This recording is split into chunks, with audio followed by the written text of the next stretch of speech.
Hey, and welcome to the Weed Out, where we weed out the bullshit and talk about the nonsense happening in our backyard. I'm the host, Spencer Fox Peterson, this week, and with us this week is Demilitarize Western Mass. We've had them on in the past. Things have really ramped up since the last time they were on our show to talk about how to get involved, their experiences as activists and organizers. They're based out of Northampton, which is in Western Mass. So everybody in the Western Mass area, these are people local. And if you're not in the Western Mass area, maybe you'll get inspired to join a group or take action like these folk have. In representing Demilitarize Western Mass today, we have Clara and Joey. How are you all doing? I guess we'll start since Joey's on the top of the screen. Joey, how are you today? Pretty good. And yourself, Clara? I'm all right. Yeah. So just so everybody knows, for posterity, we're recording this on June 20th. Maybe we'll come out next week, but it's hot as hell. We're in the middle of a heat wave, and it's the end of the day, so we might seem a little lethargic. But this work is important, and we got to get the message out. So, as always, thank you everybody for tuning into the show. You can go to www.theweedout.com to get any information about the episode that was just posted, whether it's social media contact or articles or anything that's referenced in the show that we feel pertinent. We try to make it as simple as possible and give everybody a bibliography to work off of. Transparency is really important here at the Weed Out. So as always, thank you for tuning in. Feel free to hit us up on social media. And without further ado, I guess since the last time y'all were on, what's been going on? Go ahead, tell the audience. Yeah, I can start, and then please, Joey, you can hop in. Well, one thing that's happened that was great since the last time we were on is Joey became a member. Very exciting. And in general, I think after our October action, we had like a little bit of an influx of people who wanted to get involved, which was different. It'd been like a fairly stable group for at least kind of like the year-ish before October action. And so I think it's been really cool to kind of build our capacity and to kind of figure out how we can like grow and shift as an org as we like bring on new people. Just so the audience knows, the last action, the October action we're referring to, they blockaded, the L3 Harris facility, which is a weapons manufacturer who is obviously tied in with the Zionist occupation of Palestine and other various crimes against humanity across the world. They're a cog in the very big war machine here in the United States. There's someone involved in the war machine in every town, and L3 Harris is the big one in Northampton. So you guys blockaded that. If anybody wants to go back, check that episode out. It was probably in the fall. So you mentioned growth with left-leaning or anarchist kind of whatever, non-mainstream, non-status quo type principles. It can be a little scary because you either get people that are really passionate about something in the moment and haven't really thought through the larger principles, and that's fine. I'm glad people are inspired by the moment. So there's some of that, like they kind of get hit with cold water when you realize, this is these people are talking about, I don't know, other thoughts, communism, whatever. And I was just here because I don't like war. And I'm glad people are opening themselves up to these conversations, but that's got to be a challenge. That's the one thing I think about when a group is expanding, getting a core group. So I guess since Joey's a newer member, curious what that's like onboarding and coming into a new group, maybe being exposed to new ideas. I don't want to presume what idea did or didn't have, but coming into a group, especially one that's not status quo based, I mean, I definitely had some culture shock when I was unlearning a lot of the things I had learned as a young person. So I'd love to hear your experience onboarding, Joey. Yeah, definitely. I think I joined probably right around the beginning of the year, so like 6 months ago, something like that. And yeah, I would say I didn't know exactly what to expect. I was already connected with Clara, so I had some sense of um, the vibe, and I also had been excited by the action that they took in the fall, um, and so I'd say it's just been a process of getting to know the folks that have been around, and as I've been a part of things, there have been more people who have come on, and I'd say, we do have conversations about. What we're about, what our values are, what it looks like to be organizing around those values, um, how to be a group, which is its own complicated process. But yeah, overall, I'd say it's been pretty smooth.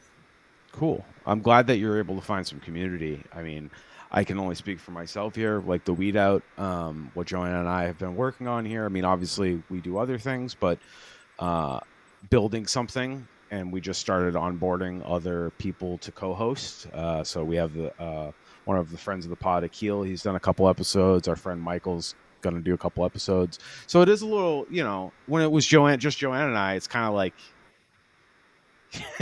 we kind of know what we're going to do, like how we're going to react or like to a thought, because we've known each other a long time and we've worked close together. So yeah, adding new people, you have to kind of like slow down. Remember, like, oh, we don't speak the same shorthand. We don't necessarily have the same priorities. Not saying that anybody's priorities are more important than the other, but like, Joanna and I are really hate cops and we always have. So that was the bonding thing. And then the other stuff got tied in.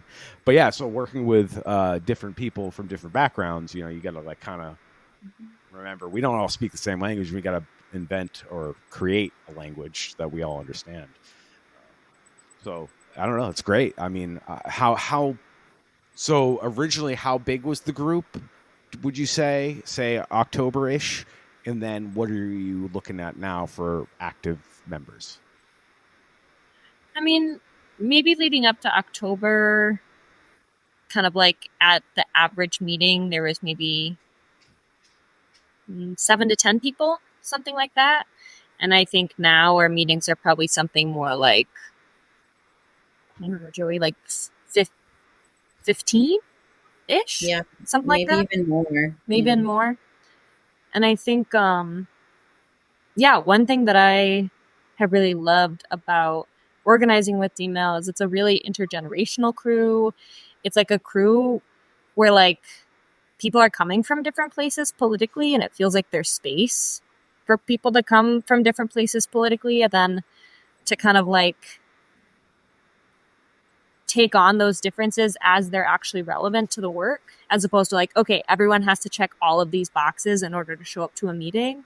It's like, okay, show up to a meeting, and then, in a recent meeting we ran into like, okay, what are different people's ideas about what nonviolence means? And like, because it was relevant in that moment, there was some space to talk about it. And we're also like, cool, we're going to talk more about this because, we're like finding that balance between like having the meta conversations or having like the theoretical conversations, and then doing all the other stuff with like logistical planning and work and coordinating. And for me, there's a lot of richness in doing that with a group of people who my experience has been like, even when there's differences in political theory, everyone's actually pretty down for most of the same stuff. And it's kind of like, okay, I actually don't care like what book you look to for like what theory of change you subscribe to. Like, we're all really down to like do this direct action. So let's just focus on planning the direct action. No, that's great. And that's great because, in my experience of political organizing, obviously I never really jived, even when I was younger and didn't know anything, in my 20s. Like, I didn't jive with liberals or conservatives because I thought they were both full of shit. Like, my bullshit alarm was always going off. And then, I got involved with more workers' rights oriented type folk and communists. Oh, excuse me. And, I had a really hard time with the communism people. Not because I disagree with their values. I just had a hard time with people with dogma. Like, we have to be flexible. We have to be willing to learn. We have to be willing to build something new instead of looking backwards all the time. So like I had a hard time with that, but that's where, doing something like the weed out, right? Like, or just focusing on an actual one. I mean, not to sound like make it sound like a one issue, but it's like, no, I'm personally going to focus on police. The problem overall is so big. Like you can't be a jack of all trades. So like focus on one thing. But that means other people have to do other work. So, the good thing about it sounds like with Demilitarize, this is just my perspective, so correct me if I'm wrong. It's a decentralized group. I mean, you don't have a Washington D.C. office. You don't have even a Boston office. It's hyper local, and it's with people you can touch and see and feel, and also like it does that thing like the deep down humanity element of us that we are social creatures. Right. So, I mean, that's got to feel good being part of a community of people and like having goals. Like that's got to help. I'm sure it's hard and it's depressing sometimes, but it must feel nice to be around people that want to work towards the same things.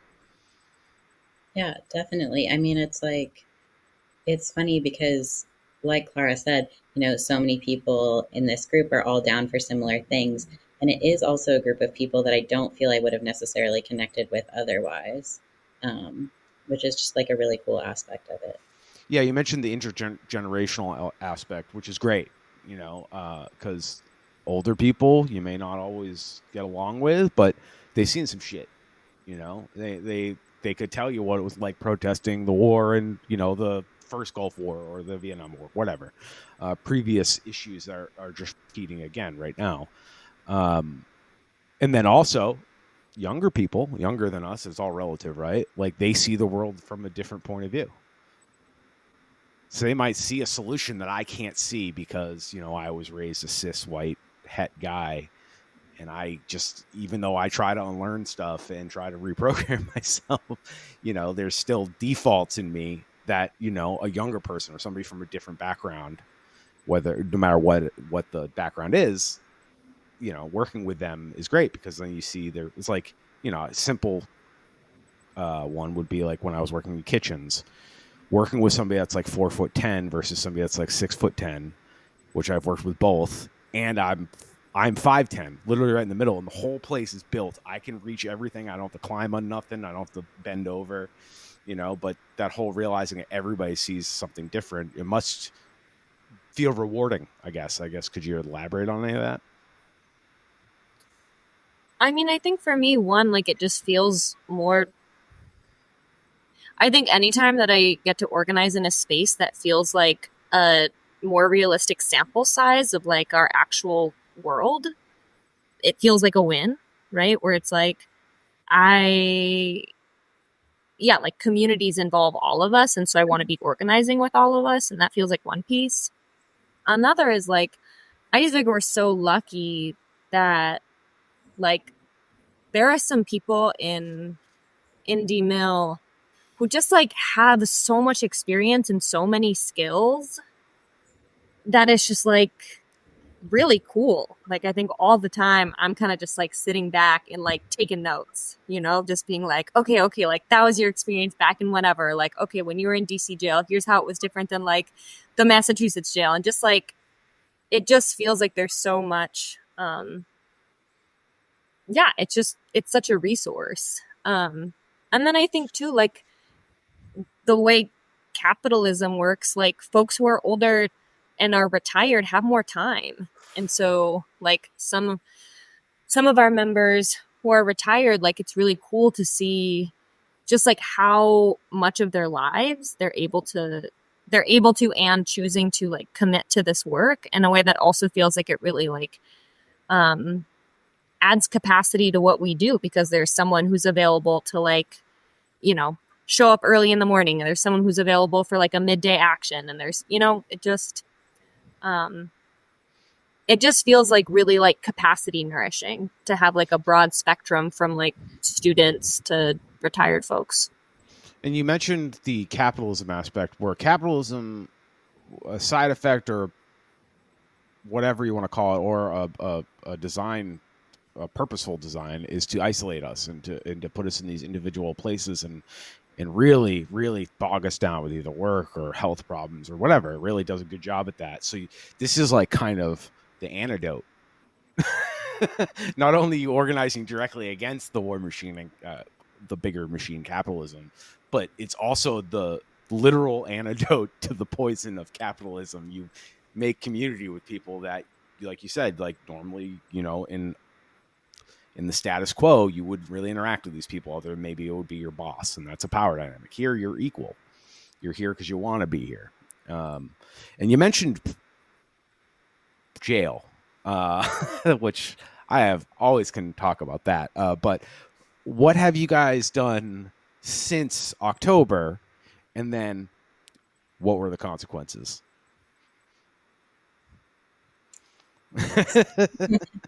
So 2 weeks ago, we did a second blockade at L3 Harris. This time, we blockaded the loading dock specifically. And, you know, a, a big part of the reason there was hoping to have sort of a material impact, for a moment, for a day. But on their ability to, carry out their production and transport the things that they produce that are, directly contributing to genocide in Palestine right now. And so we, Clara and I and two other comrades were locked into a truck in front of the loading dock. And it took about 4.5 hours for them to get us out of that situation. The cops, that is. Which boys in blue did you have the pleasure of interacting with that day? Everyone and their mother's cat, actually. State police, Yeah, locals, state police, animal control. What? Did you have animals there? No, we didn't. We had 2 different fire departments. Yeah. Okay. Yeah. They were there with jaws of life, presumably. No. And then like I'm sorry to cut you. No, you're good. And then like the state's like special extractions team, their CERT team, which is like staties, but special staties. Yeah, I know a little bit about them. Unfortunately, not because I've been on the receiving end, but because of the research I've done. They're all those units. Did you have to deal with the sheriff? Great. Oh yeah. So what was the booking? Who got booked? I mean, not who got booked, but how many of y'all got booked? What was the process in court? Like, this is important for people to hear, I think. So the 4 of us who were locked into the truck were arrested. And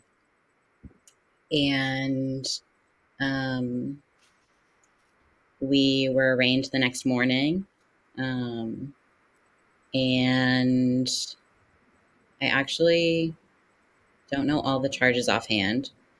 Trespassing, disturbing the peace, resisting arrest, and interfering with an officer. And I additionally am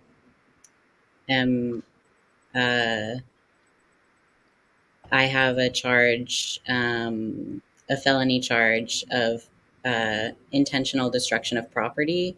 They are saying that I damaged L3's property, bringing the truck onto the grounds.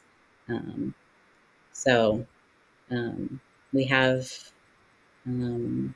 some time to get all our ducks in a row and head to court.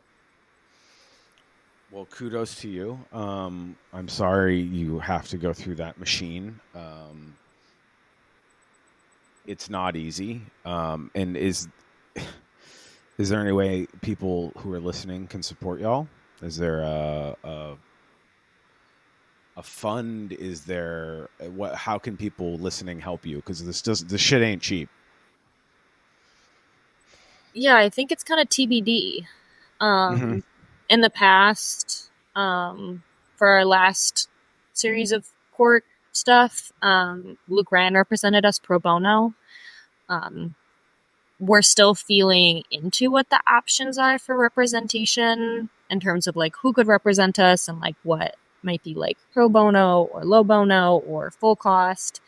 And I think it feels like there has been an impact from all the organizing that's been happening, right? And like, over the last 9 months or whatever it's been, there have been a lot of people getting arrested doing direct actions. And I think that's like badass and really exciting. And my sense is like the lawyers are kind of having to figure out how to navigate like their decisions in terms of like how they can sustainably support the movement and, do whatever else it is they got to do. So it's TBD whether or not we'll end up doing fundraising for legal fees. And then based on who our lawyer is, it's also TBD when our court date is. But when we go to pretrial, I'm sure we'll have some kind of post on Instagram. And I think in general with court, like the more people showing up,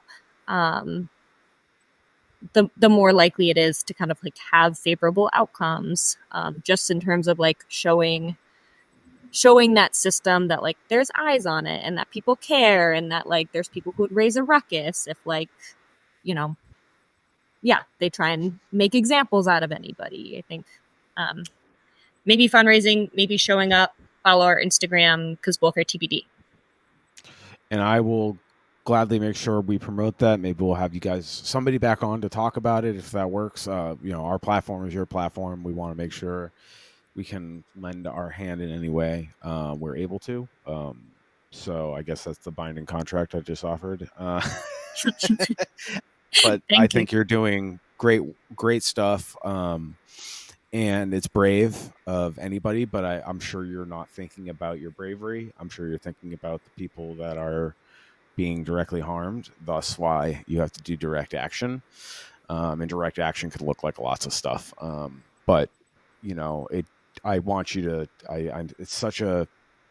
it's an awful fucking system to go through, whether you're innocent or guilty or did something heinous or not. It's torture. So especially if you have any sort of ADHD, forget remembering all those dates.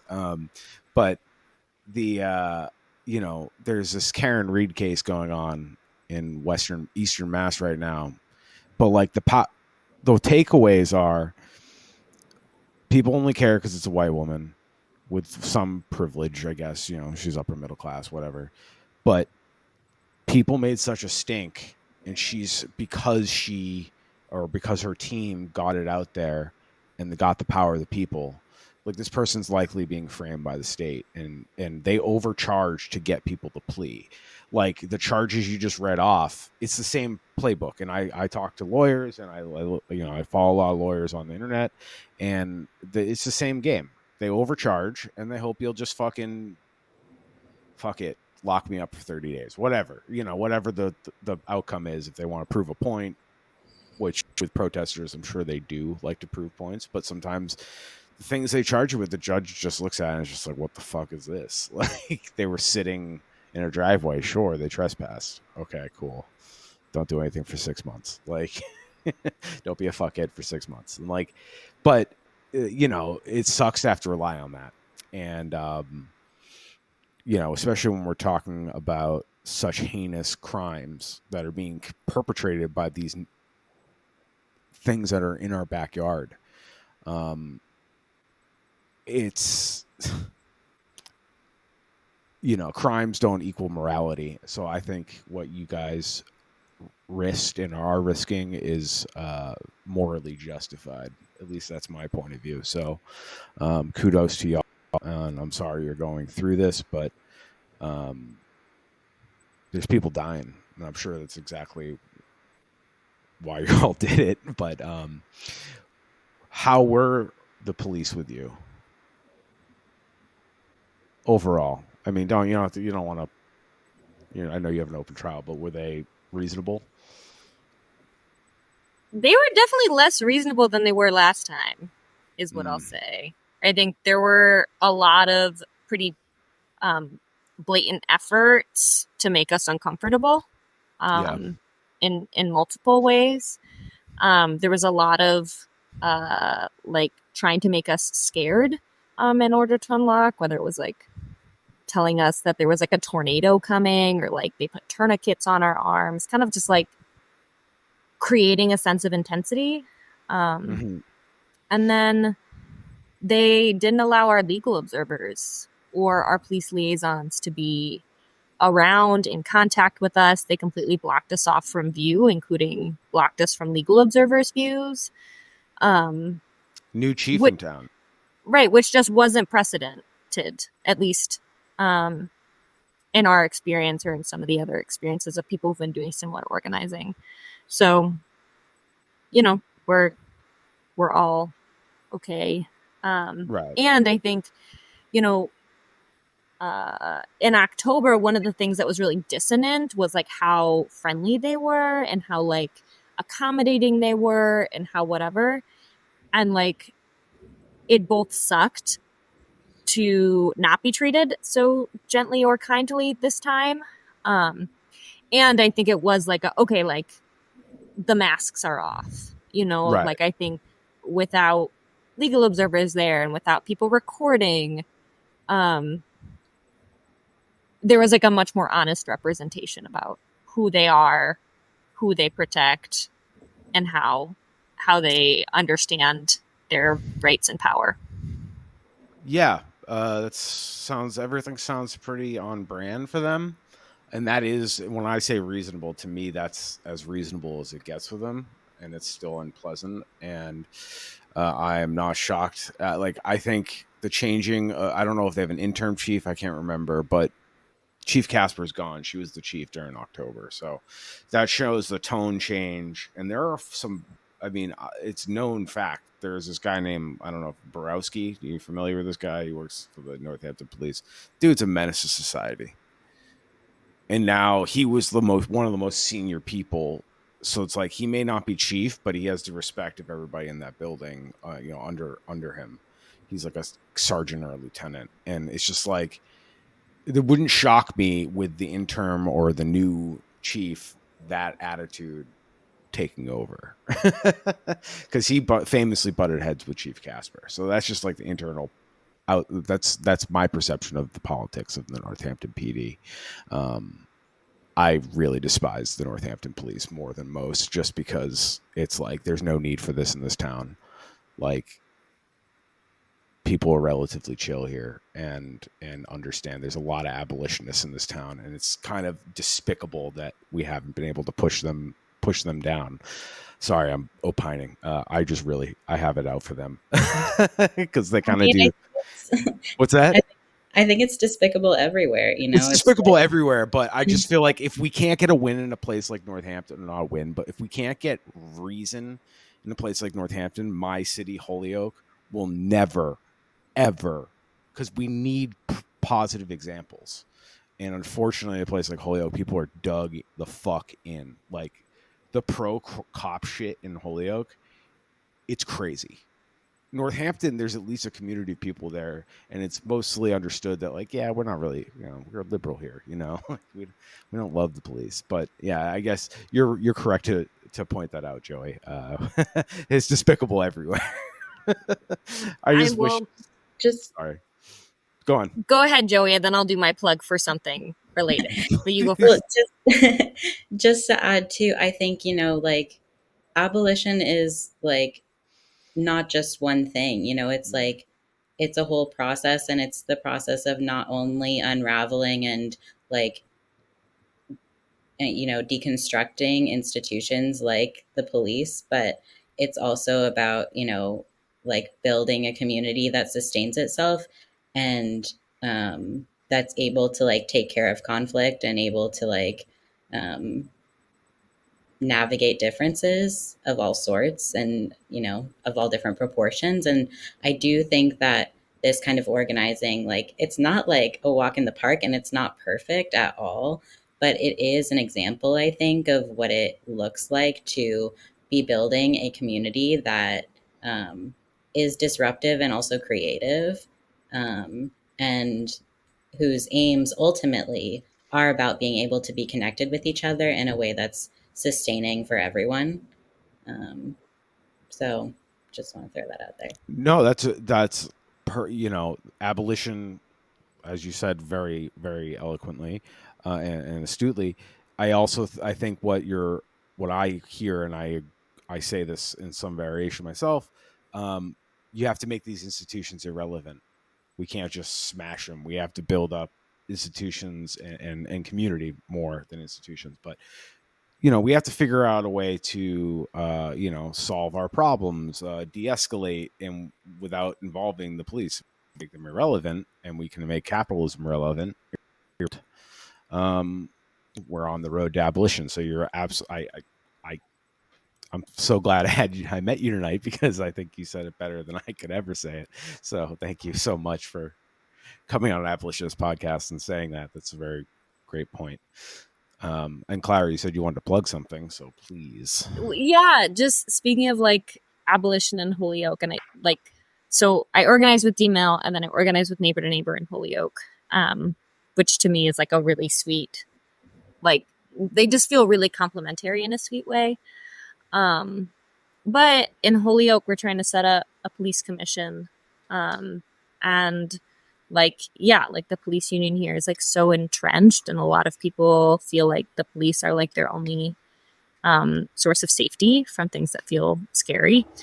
And like, it's I guess I'm just like, I've been experiencing the space that people have in Holyoke, or at least that many people have in Holyoke for at least shifting towards the police having less power. Yeah. And I think that between Northampton and Holyoke, people are using different words for it, and like people are potentially like understanding what the long-term solution is in a different way. And I think like my experience organizing across those communities is like most people don't feel safer with the police. And feels like, I'm excited to like build capacity and like build momentum around that, and anywhere and everywhere. Yeah. And we just had Jose on from Neighbor to Neighbor last week. Sweet. Love Jose. Yeah.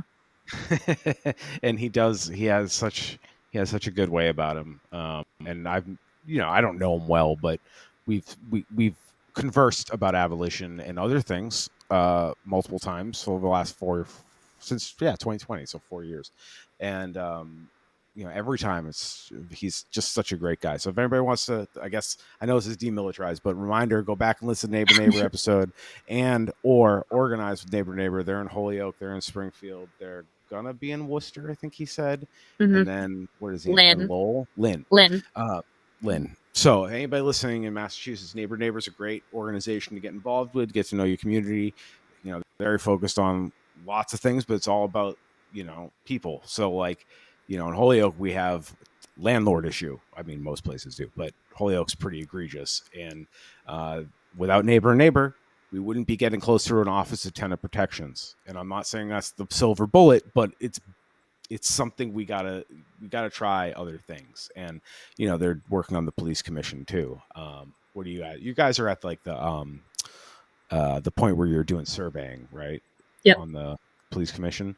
So if anybody needs any information about that, I can definitely, if you email theweedout@gmail.com, I can get you in contact with the people. Or I guess this would be a good time to plug how to get in contact with you guys.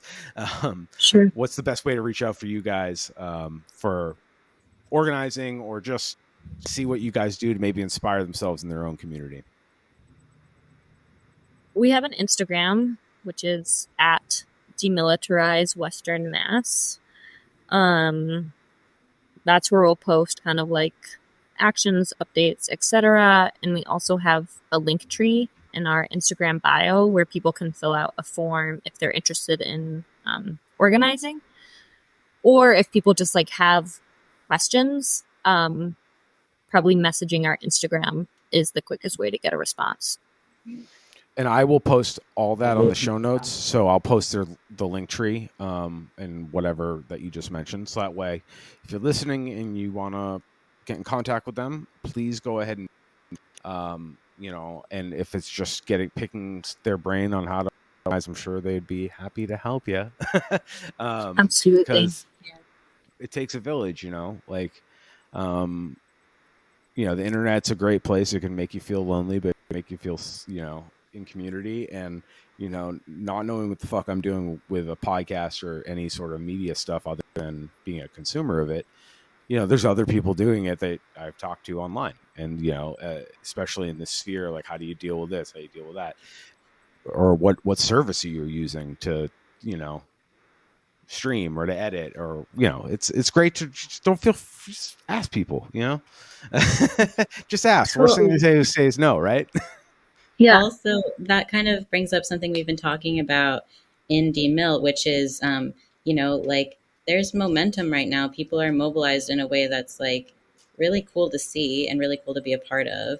And so we'd love more people to join us. And like, what does it look like, right, to have like a broader community that is organizing, that is doing direct action, right? What does it look like to have different groups that are joined together in different ways, that collaborate with each other in different ways, all toward the end of more freedom for everyone. It reminds me of at the end of the Trump term, or maybe right after, like a DOJ report came out about Antifa. And it was basically like, there's no leader. It's just a bunch of people. And some of them are on Zoom chat. Some of them are just neighbors. Like, there's no organization here, like, that we can see, because the U.S. government is a big clobbering, like, behemoth of a machine. They can't understand how there's not, like, triplicate. It's like, no, like, every community is different, and we have, honest, human oriented goals. Like, hey, can we stop fucking murdering people? It's actually crazy that we have to say that. So anybody listening, you're not going crazy. We're all feeling that too. Please stop killing people. But I guess my final question for you both, either or if you don't want to answer, like, what is something that scared you about organizing, but you feel really good about now?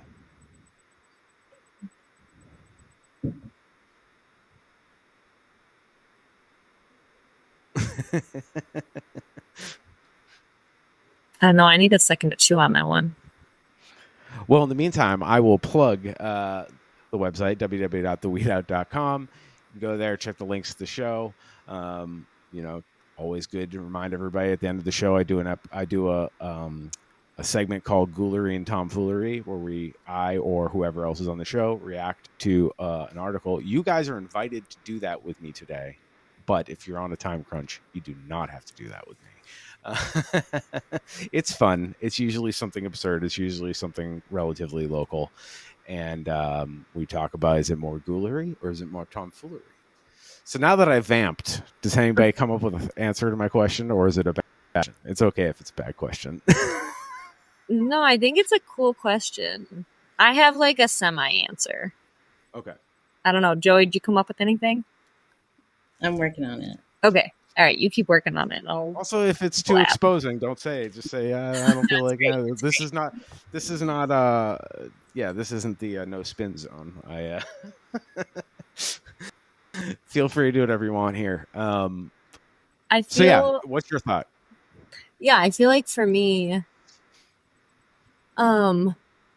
particularly like when I was starting to organize and didn't feel that experienced, and like, I feel like before I was an organizer, like the people around me would like critique organizing.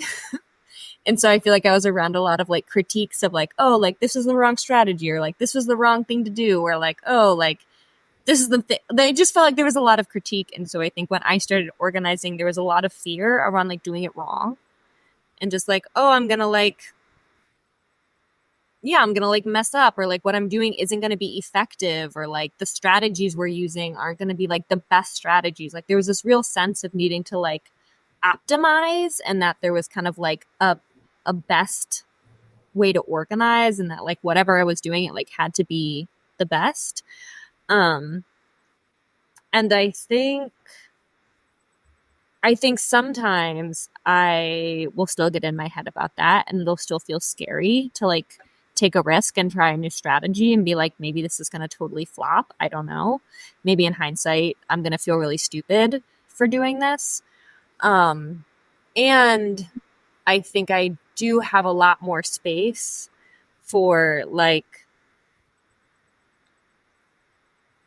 the image that comes to mind is just, and I don't actually think this metaphor makes sense, but it's what comes to mind. Like it just feels like throwing spaghetti at the wall and just being like, this isn't going to be pretty. It's going to be like weird and messy, but like some of it's going to stick. And if everybody's throwing spaghetti at the wall, then like the wall's going to be a different wall in a few years. And that's what I got. That's what my brain got to. Okay. I like that answer. I like that. And Joey, what's your take? Yeah, kind of same, but different, Less spaghetti. Yeah, less spaghetti. My mind wasn't there, but now it is. Yeah, I think just like joining a new group is hard, and it's hard to know if it's going to be a group that you fit with, that you have enough alignment with, that you can really do things that feel, um, exciting, powerful, creative, disruptive, all those things. Um, and so I think that may have been like the most intimidating thing. I'm the kind of person who has always kind of had a little bit of a predisposition to be someone who doesn't mind like getting into trouble, or like, you know, doing the things that are sort of breaking the rules is like less difficult for me than just figuring out how to how to like let myself be with people in a way that feels authentic, and letting us all do the weird messy spaghetti thing. Thanks for the tie-in. No problem. I think Joey and I have a lot more in common. I have no filter and I'd never had a problem with getting in trouble. And it gets you, bad. It has its ups and downs, but overall, would never change it. And also, I completely understand where you're coming from, Clara, and I get it, because when I was a kid, I played bands and stuff, and like everybody would be like, "Oh, we can't play in front of people." It's like, you just got to do it. You just kind of just got to do it. And ask for forgiveness later, but also be willing to eat shit when you fuck up, and obviously try to not hurt anybody. But this is brave work what you guys are doing. I think it's really important to throw mud in the gears of the machine. And I drive a truck and drop shit off at loading docks, and I can tell you that absolutely would have an effect on my day. And would definitely fuck up business. Because I know how, like, when the Big E happens, trying to get down, that road to get all those restaurants in the Big E, it's a fucking nightmare. So, and how it ruins the week. But yeah, I'm so happy that y'all are doing what you're doing, and I hope you'll come back on sometime and tell us more. And be safe, I guess, would be as safe as possible while doing this kind of direct action. And if you guys are interested, I am going to do ghoulery and tomfoolery next, if you want to stick around. Sure. All right. Let's take it, wing it. If it doesn't come out great, I'll just edit it out. It's no big deal. So basically, I'm not doing a local story today, but my two least favorite internet personalities are fighting, and it gives me great joy.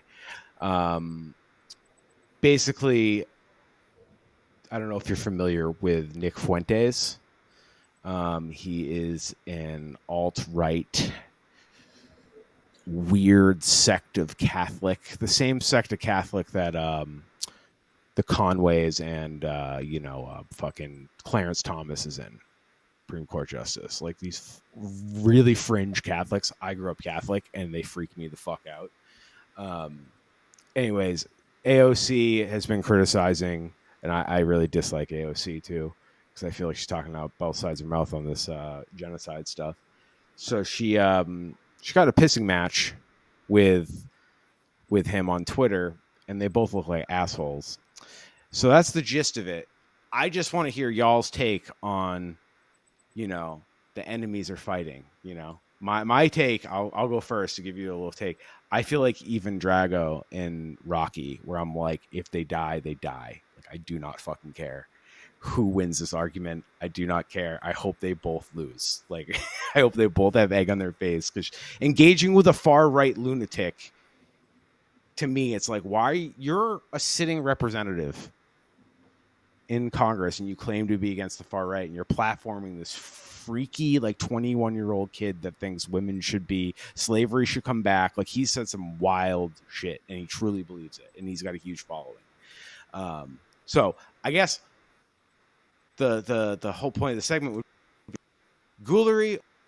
Are you more by it, or are you more like, oh my god, this is such a waste of energy, I hate these people, and I think they're both ghouls? So do you think it's funny when fascists fight each other? So, Joey, you first.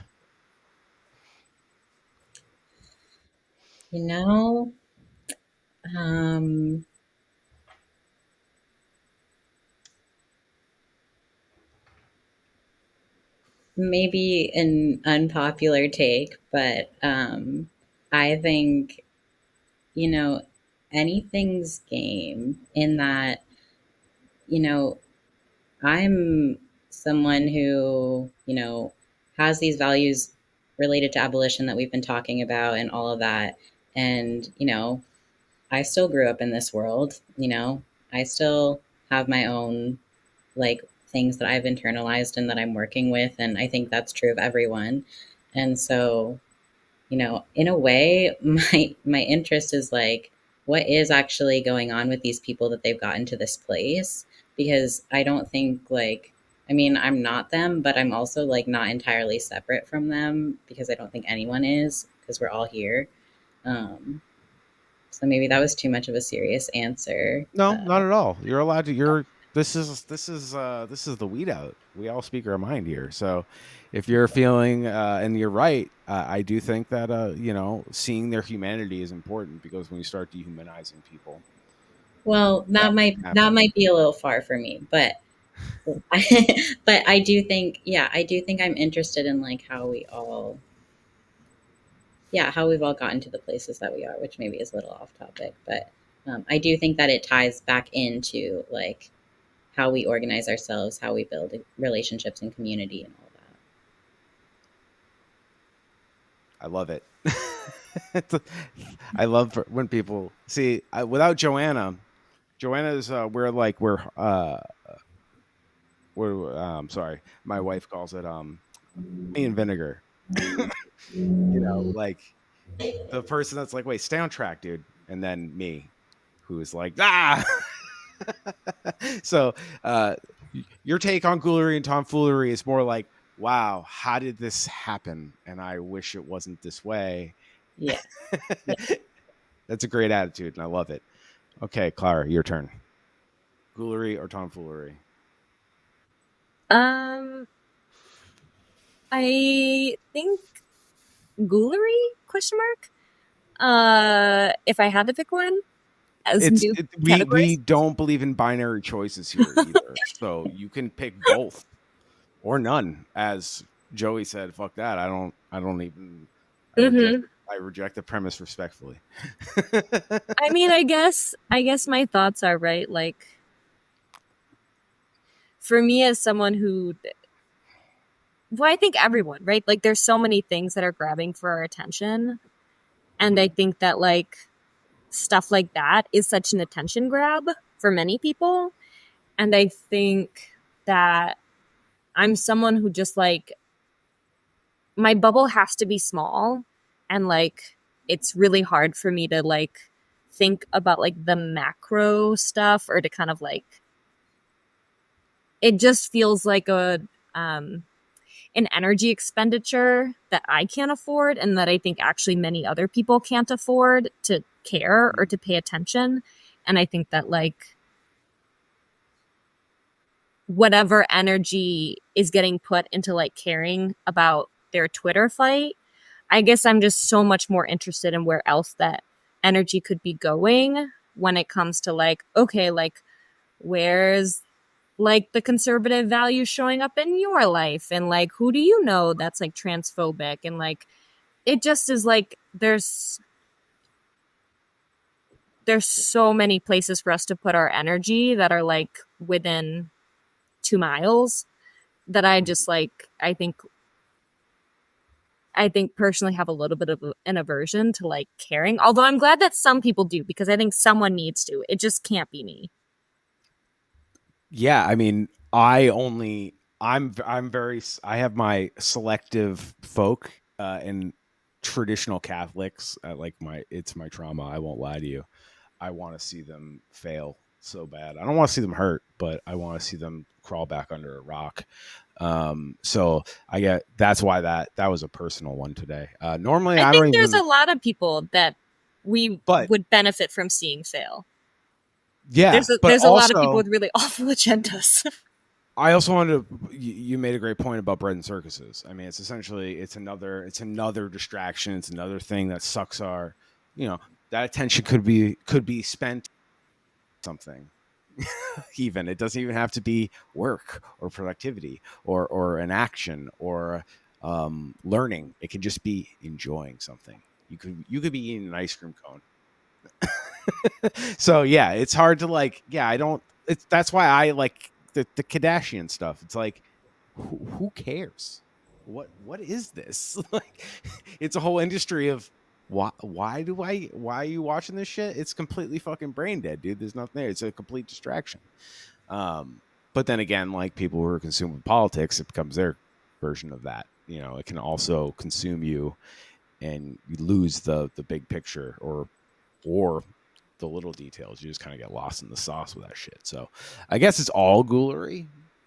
I guess that's how the segment pretty much always ends. Everybody's kind of like, yeah, it's pretty fucked up, or pretty, yeah, because even if this instance isn't fucked up, but the fact that we just, there's hundreds of thousands of people opining on this, and we'll write articles about it and make TikTok videos. We just did a segment of ghoulery and tomfoolery, but at least we turned it into a meta critical conversation about media consumption.